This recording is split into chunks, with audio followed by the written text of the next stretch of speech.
मी इकडेच पुण्याला आलोय पटेलकडे बघितलं बघा बोलून बोलू बघितलं आहेत का आपले कार्यकर्ते आहेत.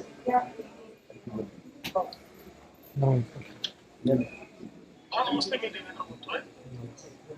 आम्ही सगळे आहोत आपल्या पाठीशी, आपण काळजी करू नका. सगळी फार कठीण परिस्थिती आपल्यावर आली आहे, पण बिलकुल आम्ही सरकार पोलीस सगळे आपल्या पाठीशी आहोत. बिलकुल काळजी करू नका आपण. हो सर. आणि अशा लोकांना धडा शिकवल्याशिवाय आपण शांत बसणार नाही. वाईट वागले बिलकुल यांना सोडायचं नाही.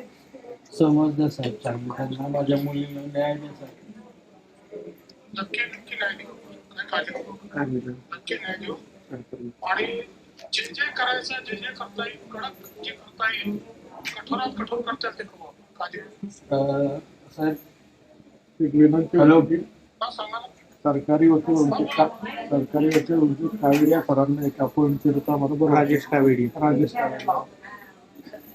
आहे, जे चांगल्या म्हणून म्हणून त्यांना करू. आणि दादांना कसं येतं म्हणजे दादांनाही कसं वाटतं त्यांच्यावर मोका अंतर्गत कारवाई करत. मोका कसा लागेल. तुम्ही हो ते बघा, तुम्हाला सांगतो, कायदे जे बसेल ते सगळं कठोरात कठोर जे बसेल ते करू कायद्यामध्ये. आणि तुम्ही सांगा तो वकील करू. राजेश कावेडी. ठीक ठीक. तुम्ही गिरीश भाऊ जवळ नाव देऊन द्या. हो. मी ते घेऊन देतो. करून देतो. ठीक आहे. ठीक. ओके.